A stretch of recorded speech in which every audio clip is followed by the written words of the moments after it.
Lord of Mysteries. My Identities Echoes Across Time. Chapter 201 to 210. Saussure is the true creator. And he's Lynn's guardian. If not for the protection of the gray fog and the clown's ability to control expressions, Klein might have revealed a look of shock.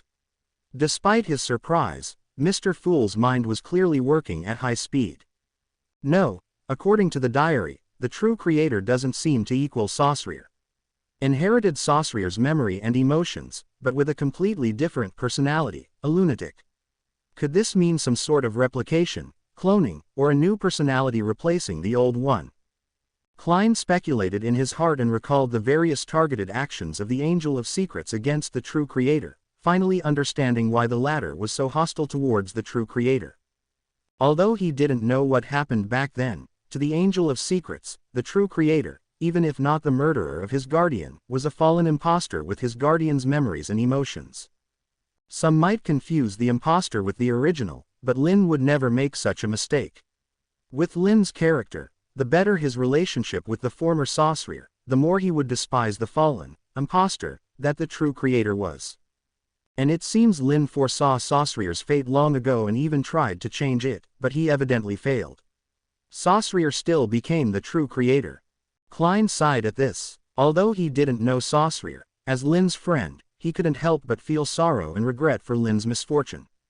He was also somewhat pensive. He originally thought Lynn's prophetic ability was entirely beneficial, but now, after reading this diary, Klein realized that even Lynn, with his prophetic powers, couldn't fully control fate or save his loved ones. Prophecy isn't omnipotent. Knowing the future doesn't mean you can fully grasp fate. In fact, knowing your loved ones will die and being powerless to change it can be more cruel than ignorance. But wasn't Lynn's guardian supposed to be Mr. Dorr? How could it be the true, Saussure? Klein suppressed his sigh and continued pondering. Although the time isn't clearly stated. Speaking of which, not writing the time is one thing, but what's with the times year times month times day notation? What kind of weird habit is this, Lynn? Klein couldn't help but mentally complain. From the content of the diary, this is clearly a very old entry, possibly dating back to the legendary Second Epic. After all, according to the Revelations of Evernight, the Evernight goddess only awakened at the Second Epic. Klein recalled Dunn Smith summarizing the Revelations of Evernight, and compared it with Lynn's diary, continuing to think. Although the records in the Revelations of Evernight might differ from real history, it's probably true that the Evernight goddess only became a deity around the end of the Second Epic. Klein felt a strange mixture of thoughts rising in his heart. So, Lynn had already transmigrated to this world in the Second Epic.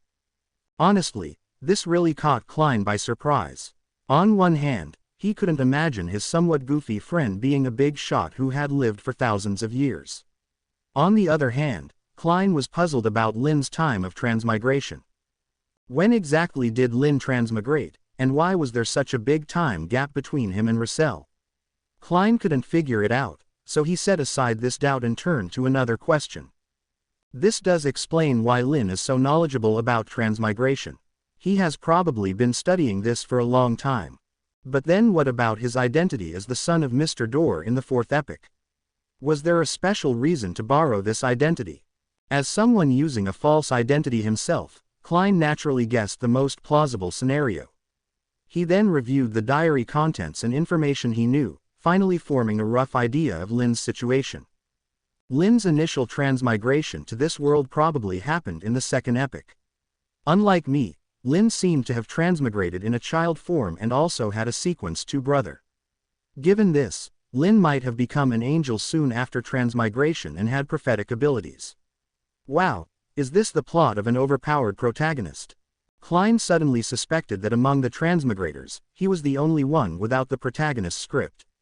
Just look at Lynn's descent as an angel with built-in prophecy powers, and then Russell starting an industrial revolution, living a life akin to emperor. By comparison, Klein as an ordinary sequence 7 seemed out of place. This was Klein being modest. If Lynn could see through the gray fog into someone's thoughts, he would seriously tell Klein that Klein had the true protagonist's script, 3 years to become a god, and an great old one on the same day. But despite his thoughts, Klein continued to review. As for Saucereer being Lynn's guardian, using the term guardian suggests Saucereer wasn't Lynn's father in this life. But Lynn and Saucereer clearly had a good relationship, so he tried to change Saucereer's future but failed. From the fact that the true creator, who inherited Saucereer's memory and emotions, is a genuine evil god, it's clear that Saucereer, even if not a true god at the time, was probably close to it. Later, for unknown reasons, Lynn started acting as Mr. Door's son in the 4th epic and met the former Mr. Azek. Then, in the current 5th epic, Lynn, due to some unknown reason, split into 2 parts, one being the Angel of Secrets, and the other the Lynn Sotos I Know. After organizing the known experiences of his somewhat goofy friend's transmigration, Klein naturally discovered a blind spot. If Saucereer was replaced by the true creator, then what about Medici? Where did Lynn's brother go? Klein searched his mind for information related to the War Angel, but found nothing. He decided to set this question aside and look for more information from the church later. Medici has been around since the 2nd epic and was called an King of Angels. This title suggests he was a big figure. The little son might know something about this, so I can ask for information using the world persona. With a plan in mind, Klein suddenly remembered another issue. How was he going to inform Lynn about these findings? The Fool's identity can't be revealed yet, but my real-life identity already has the Fool's follower tag. Wait, is it really not exposed?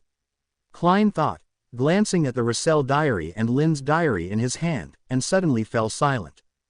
End of chapter. Welcome to Fanfic Audiobook, your go-to place for immersive audiobooks. If you enjoy the content, don't forget to like the video and subscribe to our channel for more amazing stories. It was already known that Lynn was aware that the Russell diary was written by a transmigrator. Secondly, Mr. Fool had always been collecting Russell's diary and evidently could understand its contents. Finally, although Lynn always claimed not to be very smart, he was actually extremely observant. No, I can't be so hasty. Mr. Fool being able to read Russell's diary at most only means that he is also a transmigrator. But if that's the case, as a fellow transmigrator, if I don't seek help from the Fool regarding transmigration but instead seek help from another transmigrator, it would appear very strange. Klein struggled internally, feeling that his Fool persona was about to be exposed. But there was nothing he could do.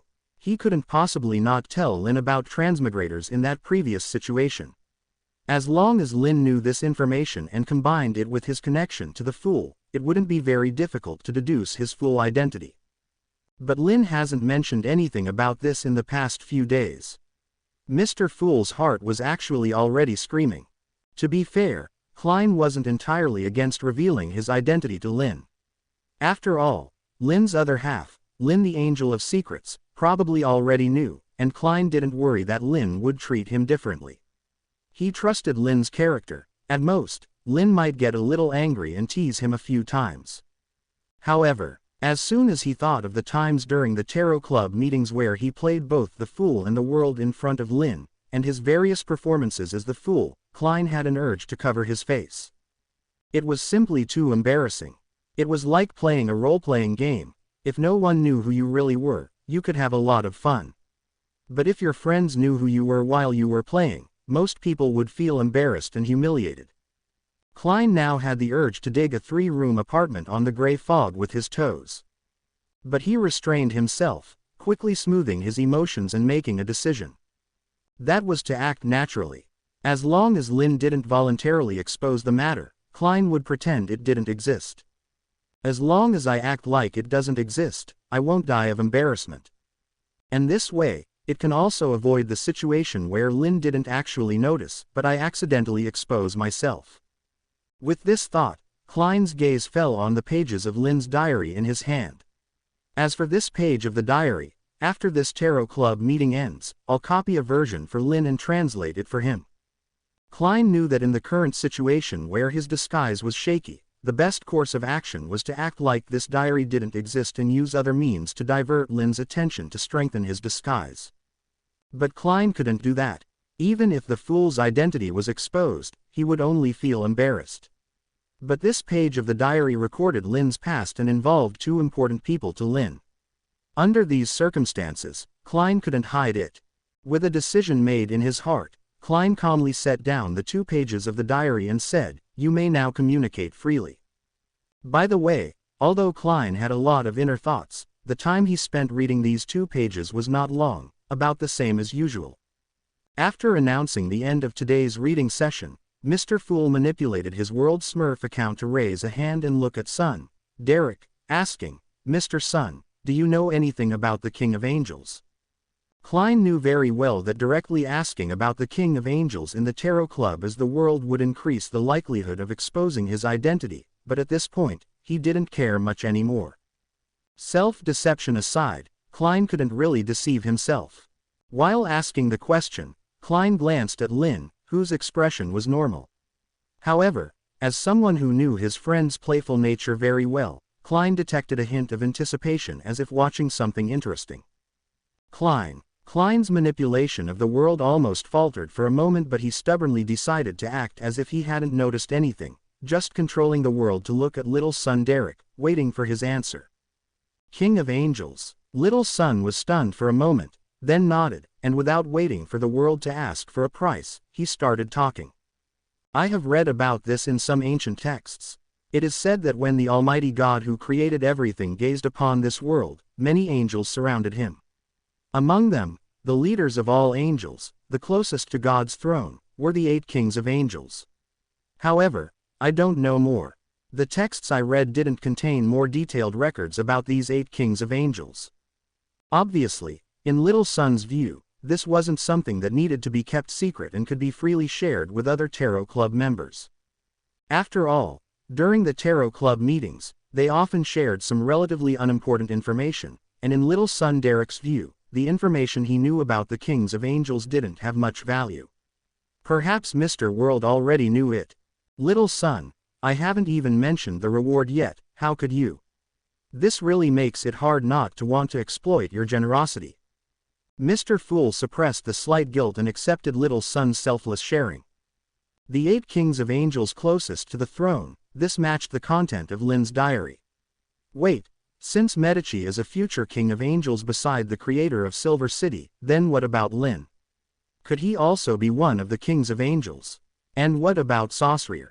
Klein suddenly realized that he might have underestimated Lynn's post-transmigration identity, which might be even more outrageous than he thought. "Mr. World, why did you suddenly ask about the kings of angels? Did you encounter something related to them?" Miss Justice Audrey couldn't help but ask. Although Little Son Derek had only briefly mentioned the kings of angels without revealing more information, the description, "the closest to God's throne," was enough to pique Miss Justice Audrey's interest. In fact, not only her, but even the hanged man Alger also looked at the world, evidently interested in this matter as well.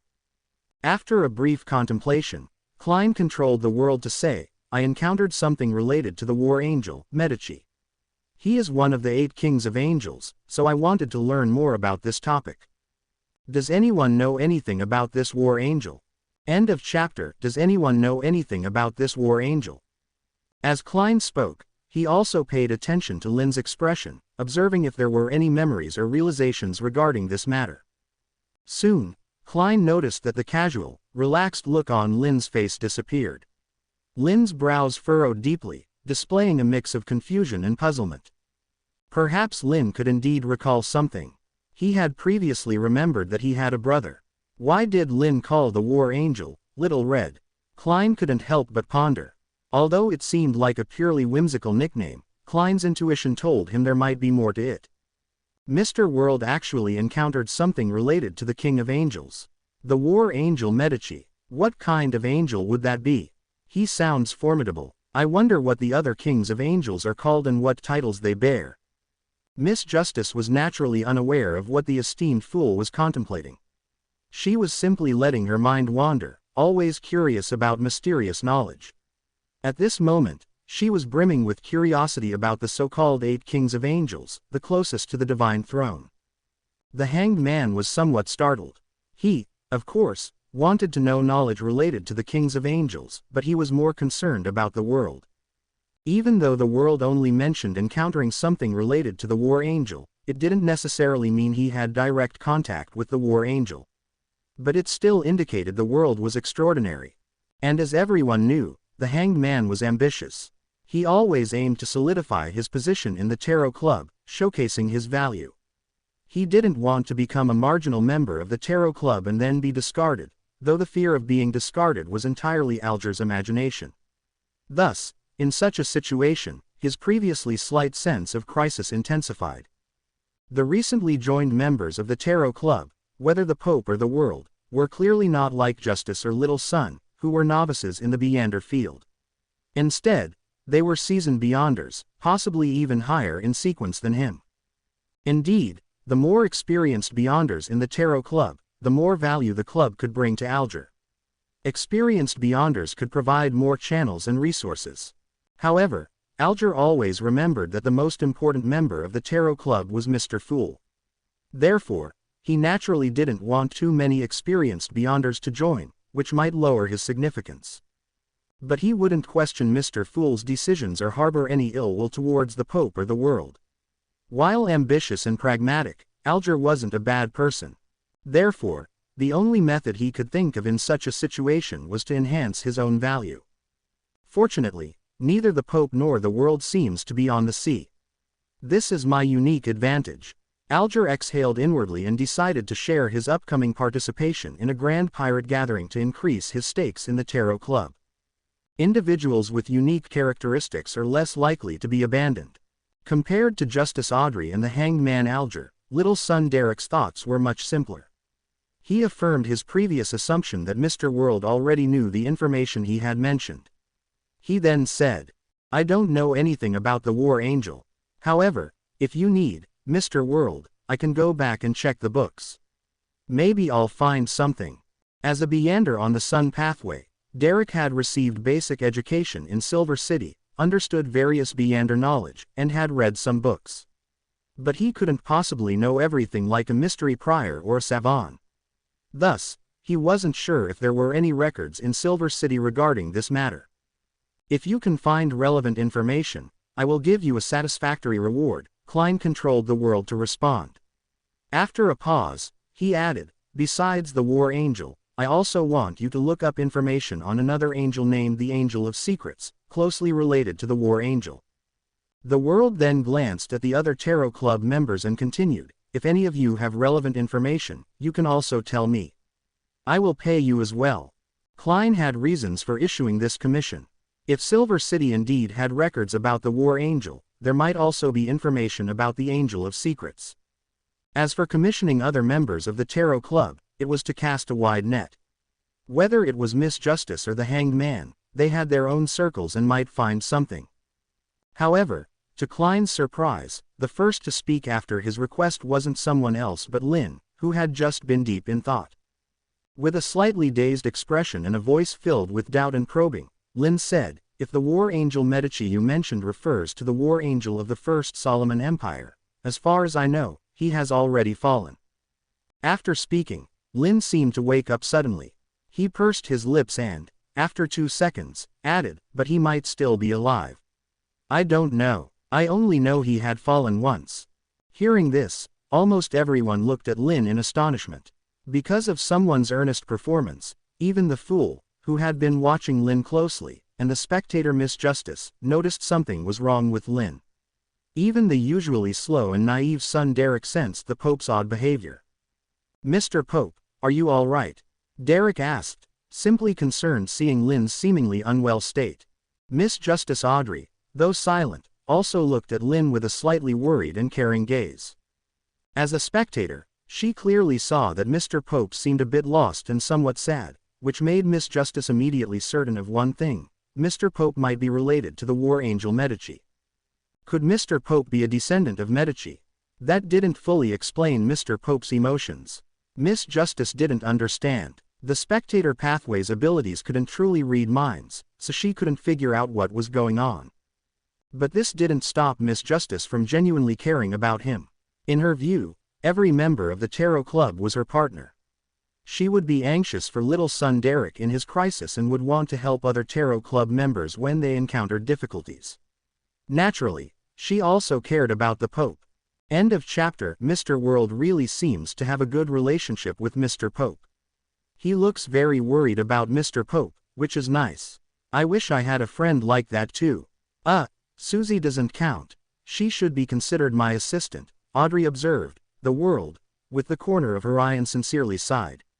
She then thought about how her golden retriever Susie was almost catching up to her in terms of potion digestion progress, making her feel a bit pressured. At first, when Susie unexpectedly became a spectator, Audrey had envisioned their relationship as Detective Audrey and her assistant Susie. However, as time passed, she increasingly felt that their roles might reverse. For instance, becoming Detective Susie and her assistant Audrey. No, that's too strange. I must work hard to play my role. I absolutely cannot let Susie surpass me. Miss Justice clenched her fist under the bronze long table, encouraging herself silently. Alger naturally didn't have as much emotional depth as Miss Justice and Little Sun. He wasn't familiar with the Pope, nor did he see the Tarot Club members as trustworthy partners like Miss Justice did. However, Alger also began to ponder the relationship between the Pope and the War Angel. The fool Klein felt a jolt in his heart. Others might not know the relationship between Lynn and the War Angel, but he did. Although Lynn had no memory of this aspect before, it was evident he had remembered part of it now. However, Klein didn't expect the War Angel Medici to have fallen already, which meant his well-intentioned commission had inadvertently reopened Lynn's emotional wounds. Faced with the other members of the Tarot Club, Klein couldn't apologize to Lynn or show concern directly, as that would expose Lynn's identity and information. He could only cast a concerned glance at Lynn, similar to what Miss Justice and Little Son Derek had done. The only consolation for Klein was that Lynn's additional words might suggest that Medici hadn't completely fallen. Perhaps the War Angel hadn't completely fallen or had resurrected later. The fool Klein couldn't help but speculate. Although he hadn't fully witnessed the undead nature of high-sequence beings in this world, as someone who had read many novels, Klein had the imagination for it. I'm fine, thank you for your concern. Originally trying to highlight his pitiful persona, Lynn was taken aback by the concern from the Tarot Club members. He then pursed his lips, smiled at everyone, and said, I just remembered some family matters, so I couldn't control my emotions. As for what family matters they were, Lynn didn't elaborate, and the other members of the Tarot Club didn't press for details. Even the most curious Miss Justice wouldn't ask questions when Mr. Pope was clearly in a bad mood. It would be like rubbing salt in his wounds. Naturally, the fool wouldn't continue the topic either, although he would definitely bring it up with Lynn after the Tarot Club meeting. For instance, passing on a diary, it was better to change the subject now. So, Klein manipulated the world to look at Little Son Derek and asked, did the Beander weapon that I provided last time came useful? Although there were some deviations from the original, Little Son Derek still sought a Beander weapon at the Tarot Club, and the one he traded with was the world. However, this time the world sought different spiritual materials instead of those needed for the magician. Eventually, Little Son Derek received an axe as his weapon. It seemed he had a special fate with axes. The topic naturally shifted from there. After Little Son and World discussed the Beander weapon, the Hanged Man mentioned his upcoming participation in a grand pirate gathering on the Sonia Sea.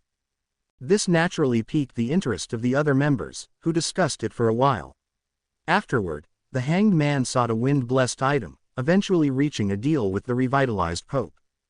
The transaction segment ended there, and it quickly moved to the free communication phase for sharing information. Perhaps hoping to increase his own value, the Hanged Man was particularly active this time.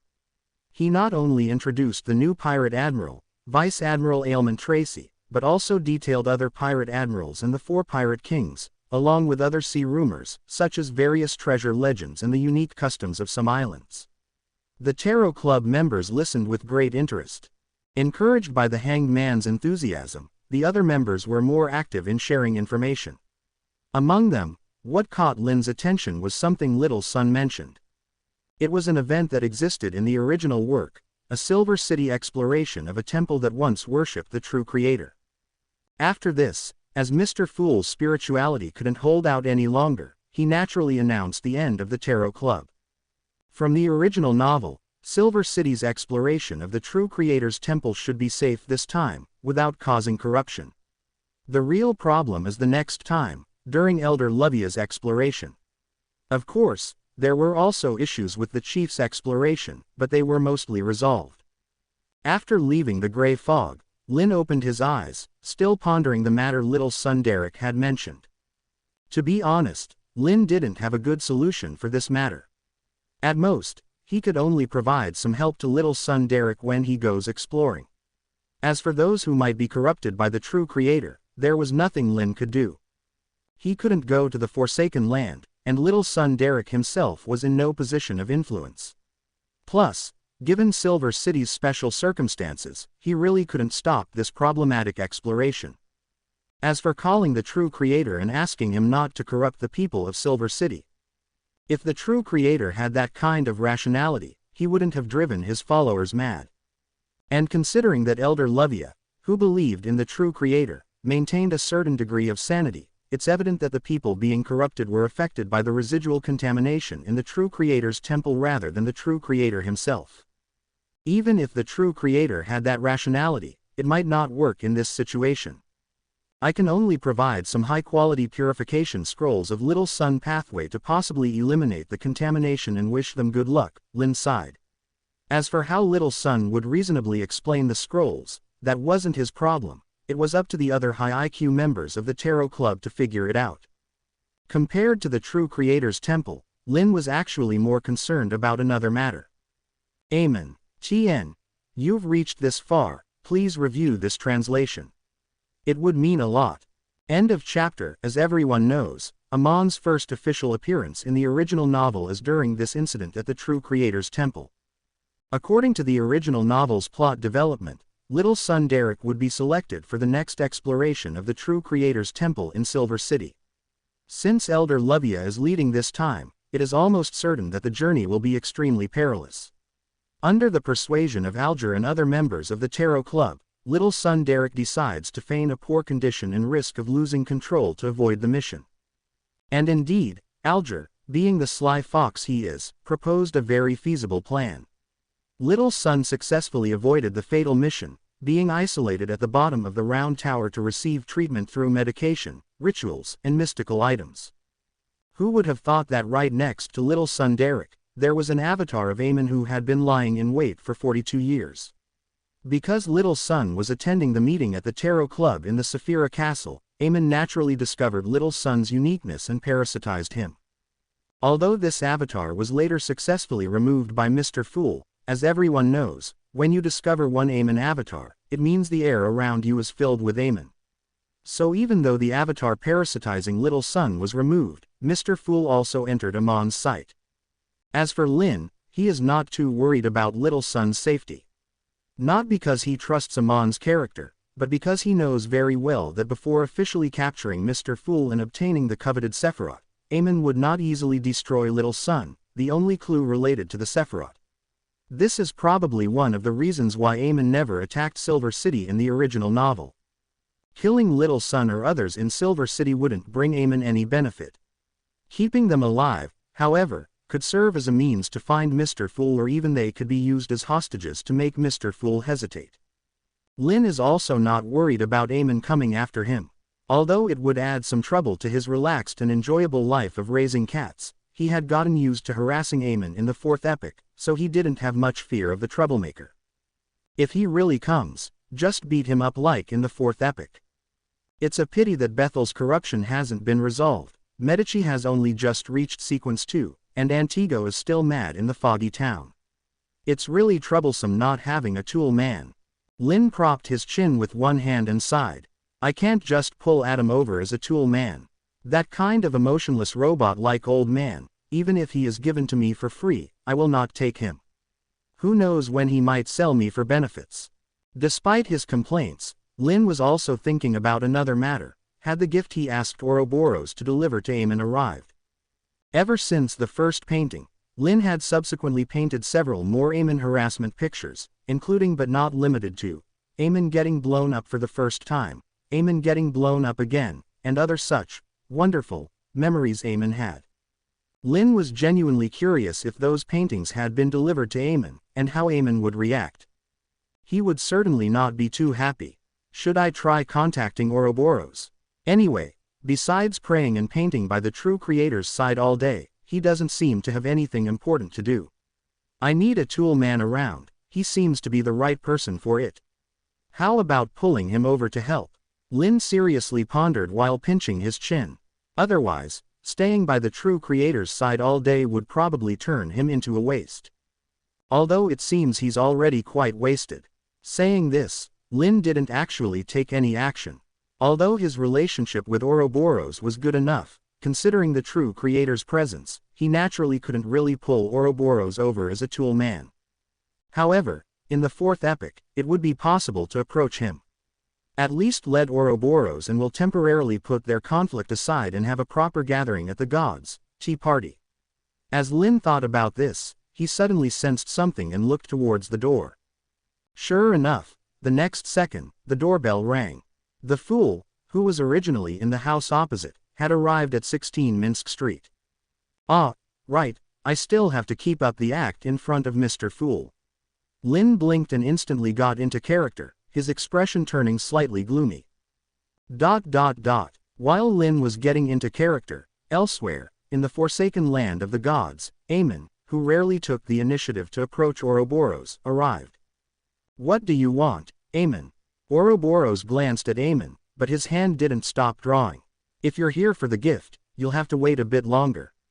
It will take me some more time to finish. Amon. These days, Amon had already received many gifts, and his smile stiffened a little, but he quickly returned to normal and said, I guess you don't know yet. But he is planning to hold a god's tea party during the War of the Four Emperors, inviting many true gods and angels, including Solomon, Tutor, and the Evernight goddess. Hearing this, Ouroboros finally paused his drawing. He looked at Amon, seemingly deep in thought. After a few seconds, he said, You want me to paint this? Amon felt somewhat helpless at Ouroboros' reaction and straightforwardly said, He should invite you to the tea party, but not just you. As far as I know, he also knows Will. This information was actually gathered by Amon from the fourth epic. It wasn't Bethel who leaked this information. Libert had never intended to hide the guest list. So, Ouroboros quietly looked at Amon. Do you think he will support you in becoming Sequence Zero? In my opinion, he might favor that little snake more. Amon finally decided not to beat around the bush and laid his cards on the table. Yes, Amon's sudden visit to Ouroboros was to find a tool man. The recent influx of memories and information made Amon of the fifth epic feel the need to take some self-saving measures. And Ouroboros was the tool man Amon valued. Firstly, Ouroboros was stupid and easy to deceive. Secondly, Ouroboros had some connection with Libert but didn't seem very close.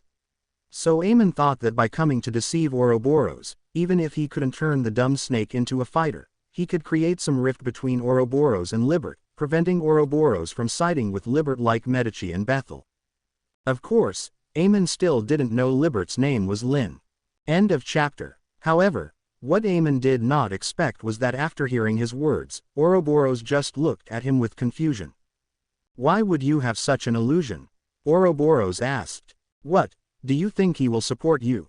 Amon was not disappointed, merely adjusting his monocle and looking at Ouroboros as if mocking, though the words also contained a probe.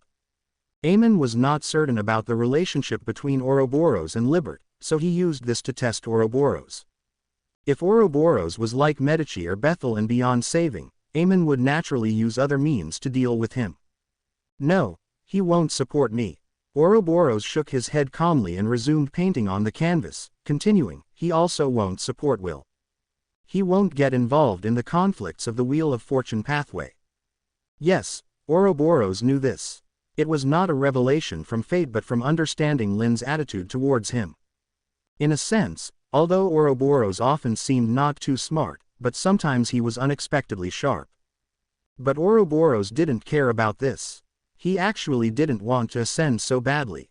For Ouroboros, being able to follow the Lord, accompany the Lord, and paint was enough to satisfy him. His attitude was more inclined to follow the arrangements of destiny and let things take their course. Thus, Ouroboros would pursue Will but wouldn't mind too much if he couldn't catch him. It was for this reason that Ouroboros really didn't care whether Lynn would support him in ascending to Sequence Zero. Of course, if the true creator urgently wished for Ouroboros to ascend, then Ouroboros would also strive for it. However, the true creator clearly had no such requirements for Ouroboros, possibly because he was insane and couldn't think about such matters, or purely worried that in Ouroboros' state, ascending to sequence 0 would make him the vessel for the original creator's resurrection. After all, it was well known that Ouroboros' humanity was poorly maintained. Amon frowned upon hearing this, then showed a thoughtful expression. But before he could finish thinking, Ouroboros had already stalked his brush. The latter took the canvas from the drawing board, looked at Amon, and said, "If you plan to leave, you can take your gift with you." All right. Amon took a deep look at the canvas in Ouroboros' hand, took it, and unfolded it. The painting depicted Medici burning a small raven, a real event from history without Lynn's involvement.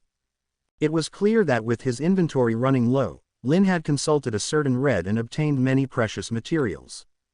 Ha! Amon chuckled, then gripped the painting tightly. He looked at Ouroboros and suddenly remembered something, saying, "Do you know that Medici has already resurrected?" This was another probe. Like Lynn, Amon wanted to know how the changes Lynn made in history would affect the present and in which ways. Ouroboros glanced at Amon, and it was evident that his mood improved considerably.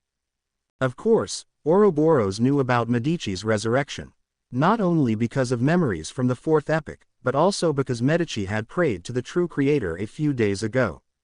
Previously, due to pride, Medici had not sought help from the true creator when he was too miserable and in evil spirit form. But after recovering to sequence 2, he finally contacted the true creator. However, he did not ask for anything from his lord, merely mentioning Lynn's plan to help him become the Red Priest in the fourth epoch and expressing his intent to continue pursuing his own matters outside. The true creator did not ask much about this, allowing Medici to act freely outside. So, Medici was really resurrected. Amon lowered his eyes. Although he had guessed this, seeing it confirmed still made him uneasy. How could such an existence, not only possibly comparable in power to the great old ones, but also able to walk freely in the past and change history, exist? Moreover, the key issue was that this existence held a significant grudge against him because of Medici. Even Amon, at this moment, felt deeply regretful. Had he known Medici had such backing, he would never have helped Tutor become the Red Priest. At this moment, Ouroboros' sincere voice interrupted Amon's thoughts. "If you plan to do something to Medici again, he will kill you." Amon knew Ouroboros was telling the truth. Libert, because of Saussure, had spared him before, but that was contingent on him not harming Medici again. Amon was certain that if he crossed that line, the other would no longer show mercy due to Saussure but would kill him directly. But why would he cross that line? Amon smiled at Ouroboros and said, "I'm not so foolish as to do something suicidal." Ouroboros stared at Amon for 2 seconds, then slowly nodded. "Indeed, you're quite afraid of death." Amon's smile froze. Being afraid of death was one thing, but being told so was another. For the nth time, Amon found Ouroboros' overly straightforward personality very annoying. So, Medici has been resurrected by the former you. In Lynn's small house, after chatting with Lynn, Klein finally breathed a sigh of relief. He should be resurrected. My memories of this are not complete, just vaguely recalling something like that. Lynn nodded and then showed an embarrassed expression, saying, "When my memories were restored, my emotions were too chaotic. I suddenly remembered Medici's fall and then vaguely remembered the fragmented memories of resurrecting him, so I lost composure for a moment." "Sorry. You don't need to apologize. I should apologize to you. I shouldn't have hurried to ask little son about the war angel. I should have chosen a safer time. Now, everyone probably suspects your connection to Medici." Klein waved his hand and said seriously. Although he had good intentions, Klein knew that this time he had indeed made a blunder. "That doesn't matter. Knowing is just knowing. After all, they can't possibly link me to the Angel of Secrets. Being associated with Little Red can actually boost my style a bit, or..." Lynn paused here, looking meaningfully at a certain fool. "Give me some prestige." End of chapter. If Mr. Fool's current feelings could be expressed through an emoji, it would probably be the widely shared meme of the screaming marmot. After all, Lynn's words were no longer just hints, they were almost blatant revelations. This made Klein awkwardly curl his toes, wishing he could dig a 3-bedroom apartment out of the ground on the spot. No, I shouldn't be too hasty. Perhaps Lynn is just suspicious and testing. Klein struggled internally. He knew the self-deception in his thoughts, but he quickly calmed down and his thinking became clear. Now, Mr. Fool had only 2 options. One was to admit and confess that he was the fool, and the other was to continue with the previous strategy. As long as Lynn didn't directly expose him, pretend nothing was known. The first option would lead to instant social death for Klein, but the second wasn't much better. Either Lynn had already guessed he was the fool, or would confirm it in the future. Eventually, he would face social death. Given these 2 options, Klein naturally chose the second one without hesitation. Though facing the truth early might be better, Klein felt he needed more psychological preparation to deal with being exposed. Perhaps after experiencing more things, he wouldn't feel so embarrassed. So, even if he had to face it, Klein wanted to delay it. And maybe Lynn hadn't confirmed his identity yet, just suspected it. Mr. Fool optimistically thought, using his clown ability to control his expression, though his smile remained somewhat stiff, saying, "Indeed, no normal person would think you're the Angel of Secrets, at most they might think you have some connection with the War Angel." Lynn blinked, not too surprised by Mr. Fool's reaction. Although he couldn't fully guess Mr. Fool's thoughts through the gray fog, he could see certain special attitudes. So, Lynn knew that Mr. Fool had probably guessed that he had figured out Mr. Fool's real identity, which was why Lynn had openly hinted and tested just now. But clearly, the fear of social death made Mr. Fool choose to play ostrich. Lynn was happy about this because the more Mr. Fool played ostrich, the more material he could gather without any reservations. As someone who didn't pry too much into friends' secrets, after discovering that his detective friend might be the fool, Lynn chose to observe and enjoy the show rather than directly expose him. After all, theoretically, Lynn couldn't be sure his guess was correct. If he guessed wrong, it would be very awkward. Moreover, I can completely say that I projected the relationship between Klein and the fool onto my relationship with the Angel of Secrets. Isn't it the same? Lynn internally joked, then looked at Klein, thoughtfully changing the subject. By the way, since you've already advanced to Sequence 7, shouldn't we contact Sharon and the others to prepare for counter-attacking the pursuers from the Rose School of Thought? Seeing Lynn change the subject, Klein subconsciously breathed a sigh of relief. But at the same time, he felt a bit deflated. Because Klein could tell Lynn was intentionally changing the subject. This further indicated that his partner really had guessed the truth. Knowing Lynn, if he hasn't directly exposed this, although there might be some consideration for my feelings, the bigger reason is probably that he wants to stir things up. Klein, one of the people who knew Lynn the best, quickly guessed a possibility. He recalled Lynn's look of enjoying the show at the Tarot Club and suddenly wondered if he might receive a gift years later. Klein didn't doubt that Lynn would record his embarrassing moments at the Tarot Club. Lynn would definitely do such a thing. Mr. Fool had already recognized Lynn's nature. After all, Lynn didn't hide his true self too much in front of Klein. Maybe I should confess. Otherwise, if Lynn creates a Tarot Club diary or something, wouldn't it be more embarrassing? Klein muttered internally, looking at Lynn, preparing to say something, but Lynn gestured for silence first. "I know you have some secrets, and you might think you should confess to me, but I think it's not necessary for now," Lynn said with a smile, noticing that Mr. Fool seemed to have changed his mind. "Having secrets doesn't stop us from being friends, right? You've always been mysterious, and I'm used to it. Lynn, isn't this almost the same as laying all cards on the table?" Klein swallowed his words, thought for a moment, then sighed, "I thought you would be very angry." Just like before, when Lynn found out Sherlock was a fool's follower, he was very angry. "Well, I am a bit angry," Lynn said, holding his chin and showing a thoughtful expression, then spread his hands, "but I can understand you. Just like I haven't told you my secrets, it's normal for you to keep such big secrets to yourself. Friends don't have to tell each other everything. Leaving each other some secrets and space is what true friends do." Lynn said this with a gentle expression, like a model friend who respects and understands his friends, if you ignore that he also wrote the script. "I'm sorry," Klein was silent for a few seconds before sincerely apologizing. It's okay, as long as you don't get mad at me for hiding things from you in the future. Lynn winked, feeling a thrill like walking a tightrope. Klein looked up at him and couldn't help but laugh. Although he should feel embarrassed and socially dead after this near confession, Mr. Fool felt only relief. Some secrets weigh heavy on the heart, and not sharing them with anyone can be a burden. So, when there's a reliable companion to share them with, Mr. Fool unexpectedly felt a sense of relief. This made Klein smile as he said, "Sounds like you're hiding a lot from me."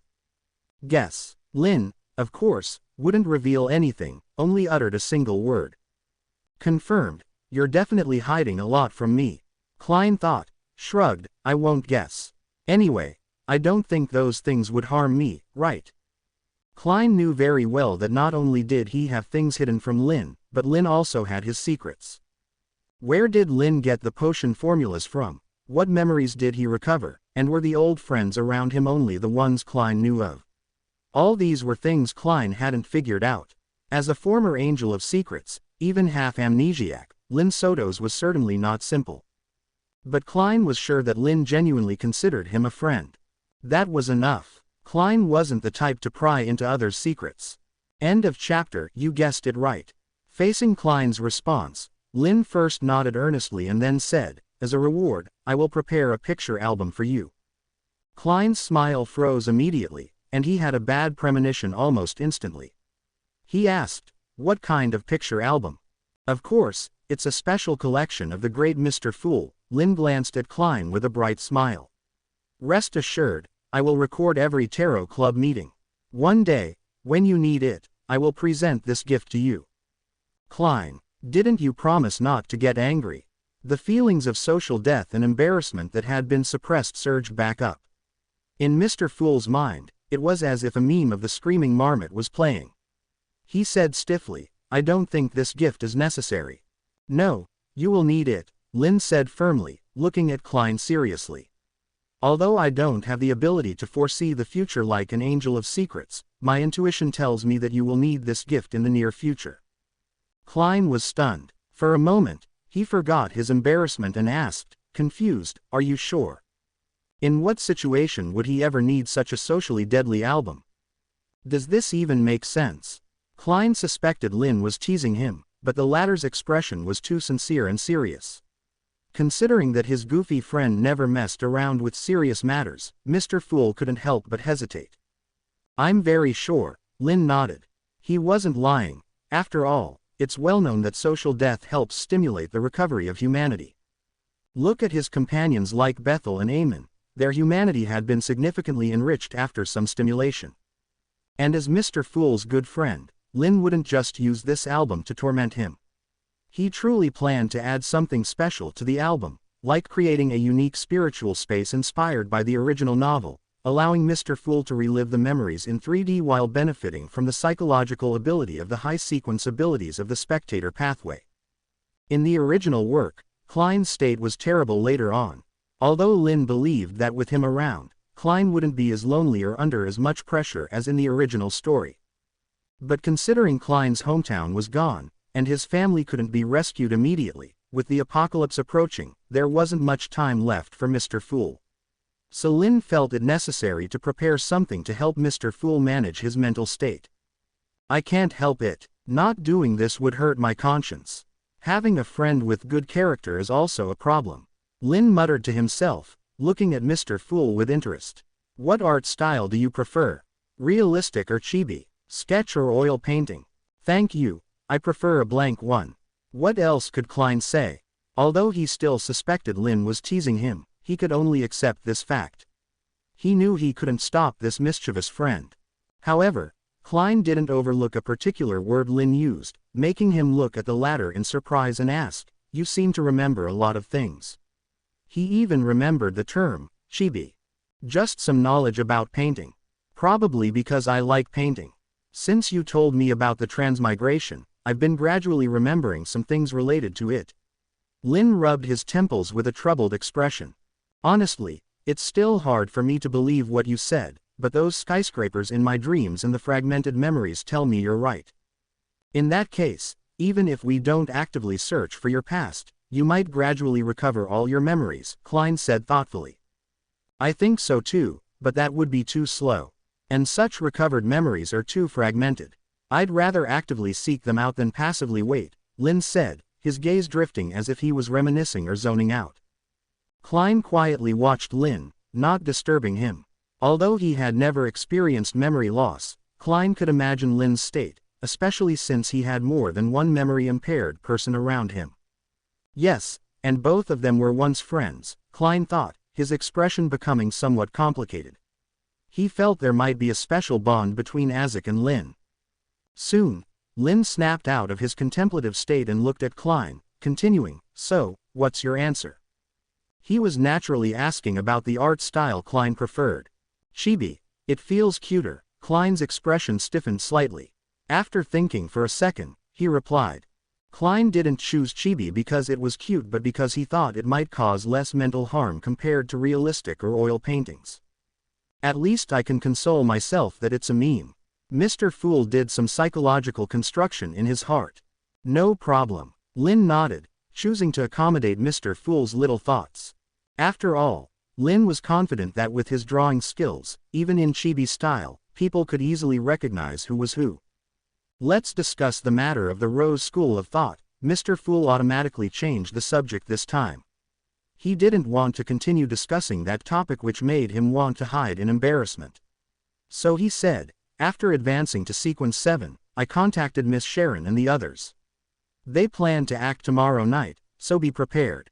Tomorrow night. Lynn blinked, his expression becoming strange. After thinking for a moment, he said, you better suggest they change the time. Why, is there a problem with tomorrow night? Klein looked at him, puzzled.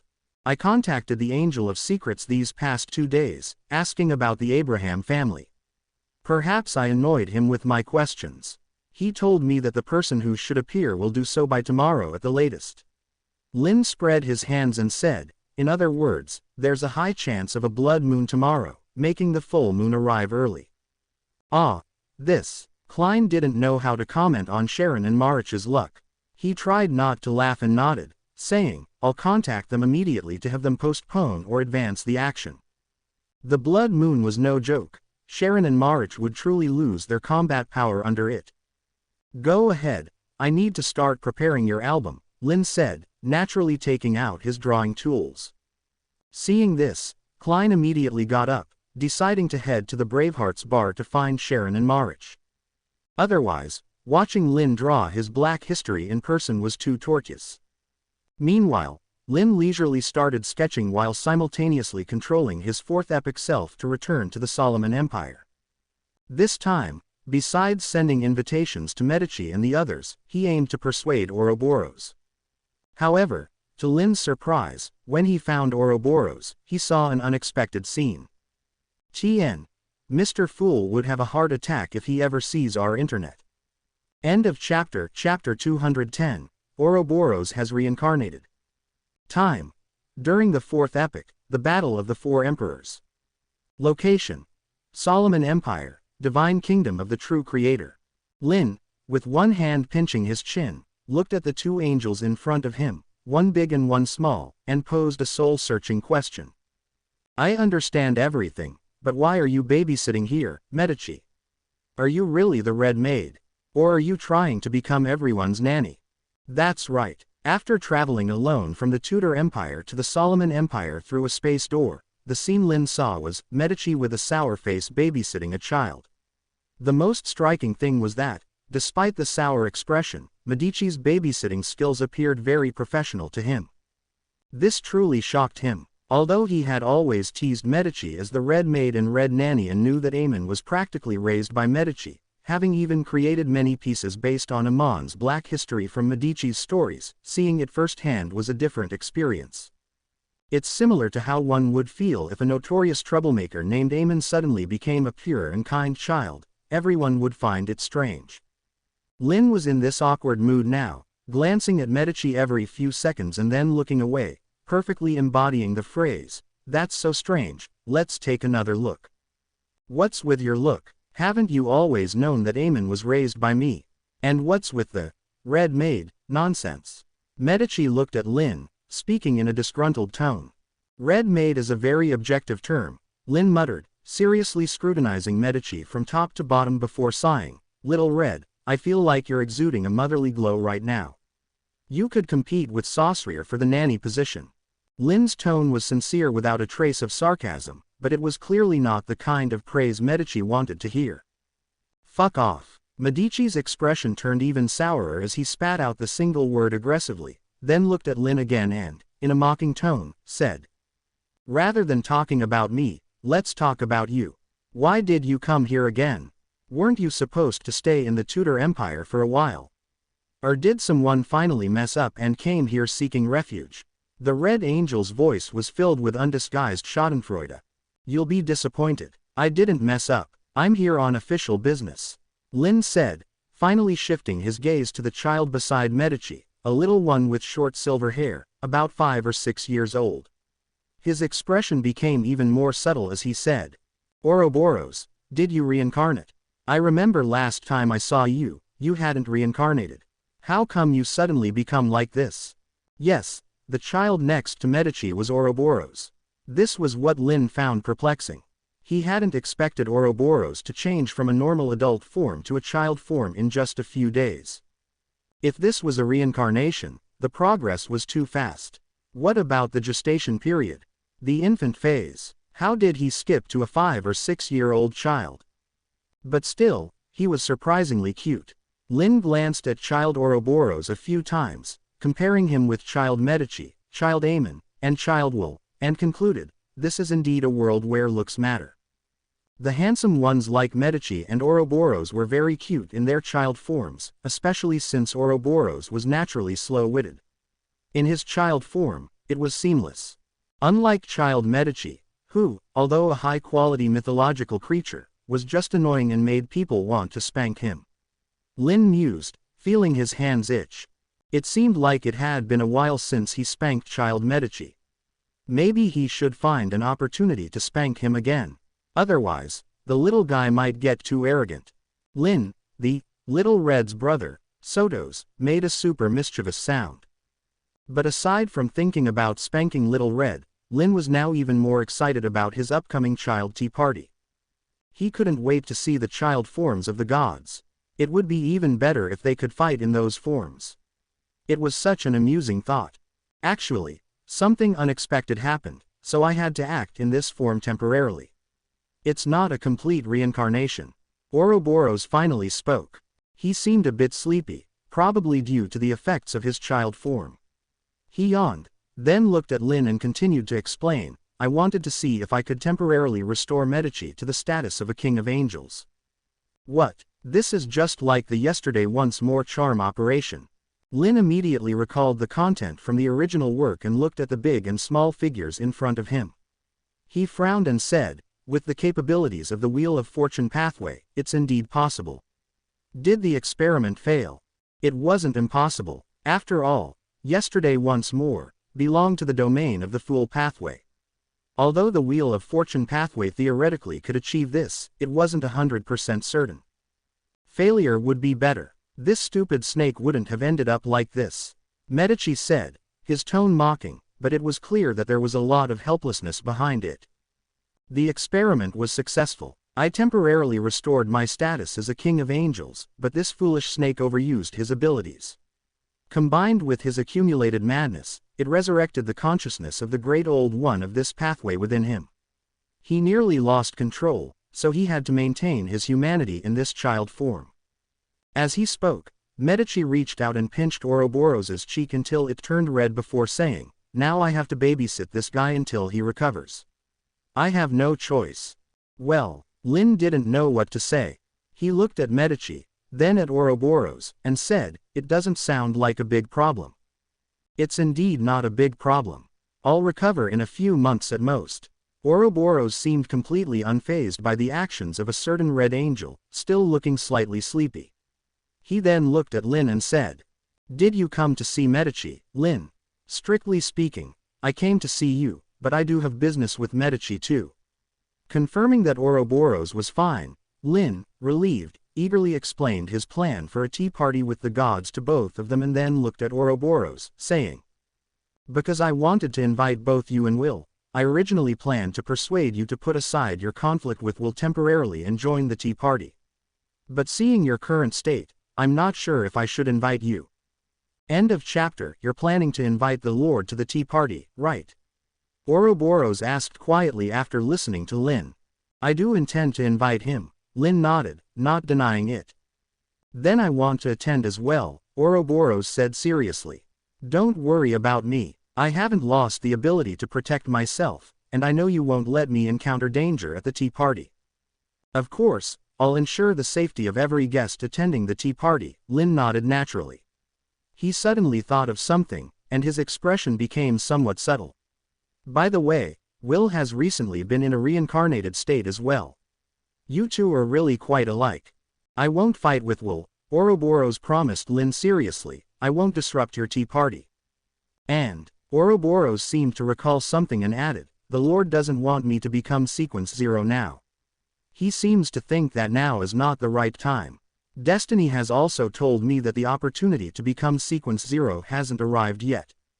"Silly child, the true creator is afraid you'll become the vessel for the original's creator's resurrection if you reach Sequence Zero." Lynn glanced at Ouroboros with a caring look, then smiled and took out an invitation card with a black background and silver edges, decorated with a snake of fate, handing it to Ouroboros. "Well then, Ouroboros, welcome to the tea party. I'll prepare your favorite pastries and tea. If you have any other requests, feel free to let me know." "Thank you." Ouroboros extended a small hand to take the invitation card, then appeared thoughtful. After a few seconds, he asked, "Can I paint at the tea party?" As someone who loved painting, Ouroboros naturally wanted to record the scene of the tea party among the gods. "Of course, I'll prepare painting materials for you," Lynn nodded. He certainly didn't mind having another person documenting the event. Just then, someone suddenly spoke up. "Where's my invitation? Don't tell me you didn't bring it. How could I make such a dumb mistake?" Lynn retorted, taking out another invitation card. This one had a blood-red background with gold edges, featuring a cartoonish depiction of Medici.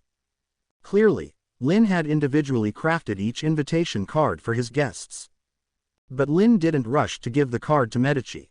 Instead, he looked at him and said, "You should know that attending this tea party will make you take on the form of a child." "Huh, do you think I care about that?" Medici smirked, his expression bold and unrestrained. "Compared to the small price I have to pay, I'm already eager to mock my old rivals turned into children. It'll be fun to see their faces then. You're really not afraid of being chased by a few Sequence Zeros tomorrow. No wonder you have fewer friends than I do." Lynn shook his head in mock disapproval, handing the invitation card to Medici. "When the tea party starts, just tear open this card to create a portal. You can come directly through it. This is a special spell sponsored by Bethel. Each invitation card is a unique charm." "Where's the Lord's invitation? Are you planning to deliver it in person?" Medici asked casually after taking the card. Lynn paused, then took out the last two invitation cards from his pocket. One had an irregular pattern characteristic of the Black Emperor, while the other depicted a cross representing the true creator. "Take me there. Since I'm inviting him to the tea party, I should personally deliver the invitation," Lynn said, his smile fading. "Well, I don't understand why you're being so fussy, but come with me." Medici shrugged. He never saw much difference between the true creator and sorcerer. Lifting Ouroboros from the ground and casually placing him on his shoulder, he turned and headed deeper into the true creator's divine kingdom. Lynn followed in silence, soon arriving at a huge cross. The true creator, cloaked and hooded, was meditating beneath it, either resting or receiving prayers from followers. As Medici and the others approached, the true creator opened his eyes. His gaze first swept over Medici and Ouroboros, then landed on Lynn. No one spoke first, the two of them locked eyes in silence. After several seconds, Lynn finally put on a formal smile and said, "I'm organizing a tea party for the gods. I plan to invite you, Solomon, Tutor, the Evernight Goddess, the Earth Mother, and the Lord of Storms, along with several Sequence Zeros and a few angels." He explained the tea party in detail again, then looked at the true creator. Will you accept the invitation? Quote. I will attend on time. The true creator's eyes under the hood focused on Lynn. He seemed to sigh, but maybe he didn't. In the end, he just nodded lightly. The true creator added, do you need me to help invite Solomon? Thank you. Lynn averted his gaze, no longer making eye contact with the true creator. It was hard to say what he was feeling at that moment. Lynn simply muttered a thank you, then handed the 2 invitation cards to the true creator.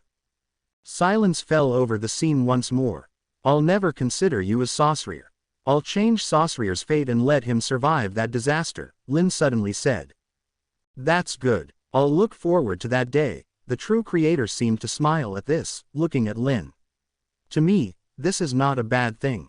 The true creator genuinely believed this, as he never saw any difference between himself and Sorcerer. He was Sorcerer, the ancient sun god, just driven mad.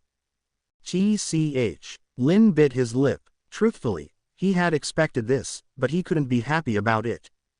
If the true creator had opposed him or treated him more harshly, Lynn wouldn't feel so troubled. But instead, the true creator used this familiar, sorcerer-like attitude. Lynn glared at the true creator, gritting his teeth. You're really annoying. Then let me become someone you don't find annoying. The true creator didn't seem angry at Lynn's attitude. He just looked at him. Let me wake up from this madness. End of chapter.